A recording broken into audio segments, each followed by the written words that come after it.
Um, I don't know what made me think of this, but I was like, I wonder how much laptop space this audiobook's gonna take. I don't remember how long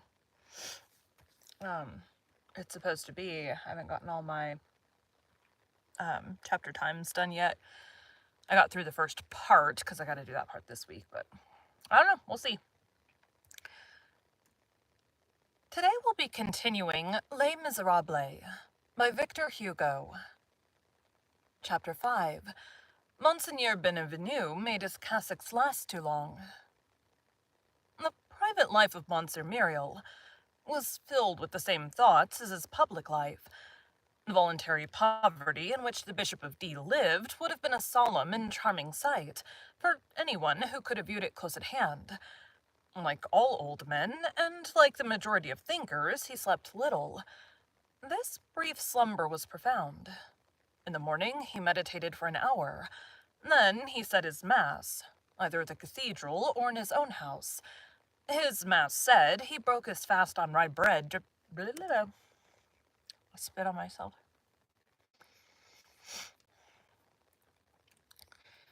His mass said, he broke his fast on rye bread dipped in the milk of his own cows. Then he set to work. A bishop is a very busy man. He must every day receive the secretary of the bishopric.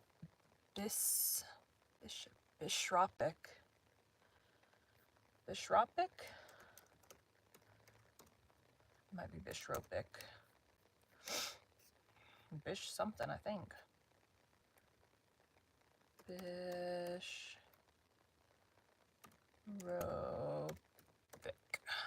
Bish. Oh, there's no R in there. Bishopric. Yeah. Bishopric. I saw this word yesterday, I just don't remember it. Bishopric. He must every day receive the secretary of the bishopric, who is generally a canon, and nearly every day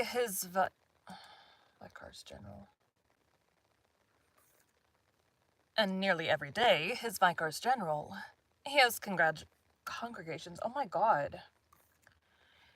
He has congregations to reprove, privileges to grant, a whole ecclesiastical library to examine, prayer books, diocesan catechisms, books of hours, etc., charges to write, sermons to authorize, cures and mayors to reconcile, a clerical correspondence, an administrative correspondence.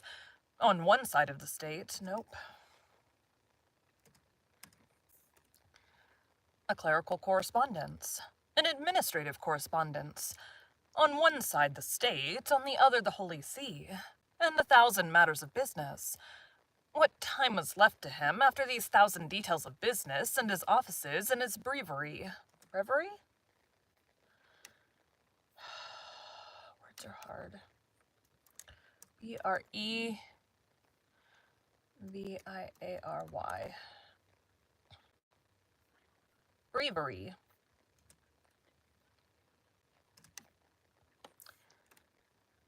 What time was left to him after these 1,000 details of business and his offices and his breviary he bestowed first on the necessitous, the sick and the afflicted.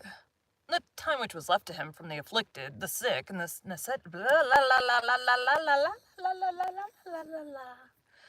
words are hard. necessitous,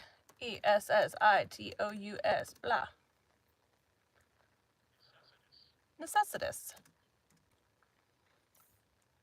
Necessitous.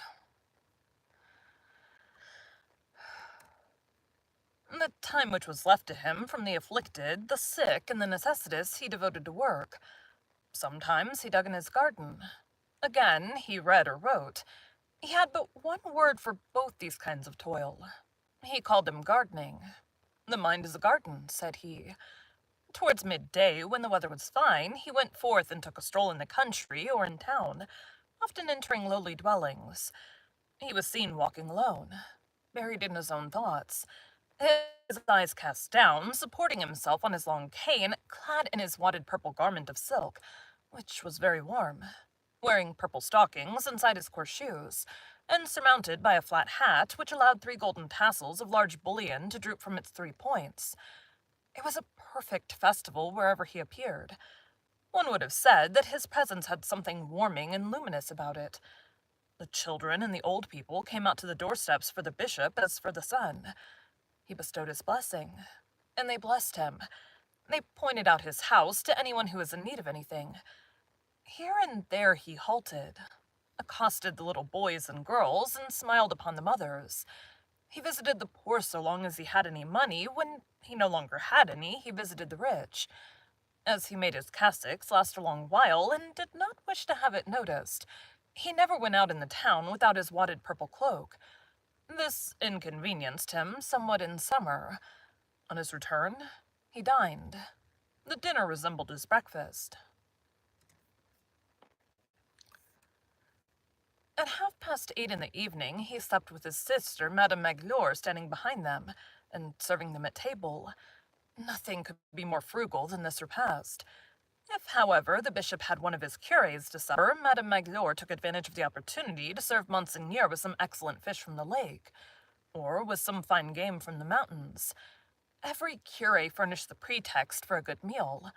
The bishop did not interfere. With that exception, his ordinary diet consisted only of vegetables boiled in water and oil soup. Thus it was said in the town, when the bishop does not indulge in the cheer of a curé, he indulges in the cheer of a Trappist. After supper, he conversed for half an hour with Mademoiselle Baptistine and Madame Magloire. Then he retired to his own room and set to writing, sometimes on loose sheets, and again on the margin of some folio. He was a man of letters and rather learned. He left behind him 5 or 6 very curious manuscripts, among others a dissertation on this verse in Genesis. In the beginning, the Spirit of God floated above the waters. With this verse, he compared 3 texts.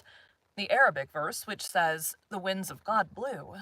Flavius Josephus, who said, "A wind from above was precipitated upon the earth." And finally, I don't know how to say this word. C-A-L-L-D-A-I-C, Chaldaic. Yep.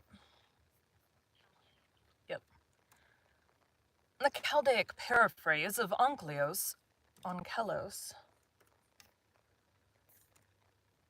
The Chaldaic paraphrase of Onkelos, which renders it, "A wind coming from God blew upon the face of the waters." In another dissertation, he examines the theological works of Hugo, Bishop of Ptolemais, great-grand-uncle to the writer of this book, and establishes the fact that to this bishop must be attributed the divers little works published during the last century, under the pseudonym of Barleycourt.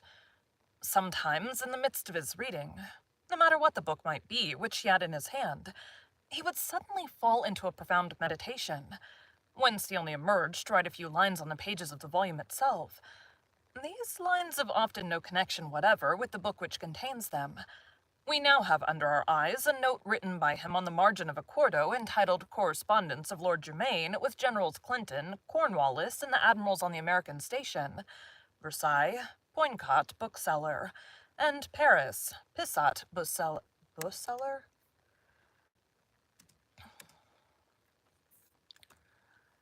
And Paris, Pissot, bookseller, Quai des Augustins. Here's the note. Oh, you who are. Ecclesiastes calls you the all-powerful. The Maccabees call you the creator. The epistle to the...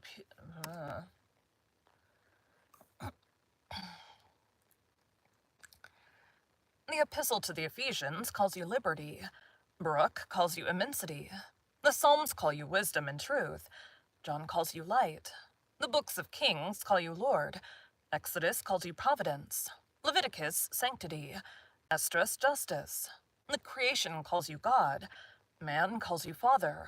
But Solomon calls you compassion. And that is the most beautiful of all your names.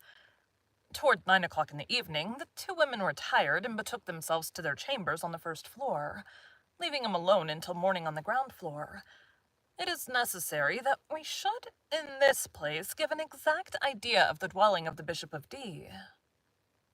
Thank you for joining Bite at a Time Books today, while we read a bite of one of your favorite classics. Again, my name is Bree Carlile. And I hope you come back tomorrow for the next bite of Les Miserables.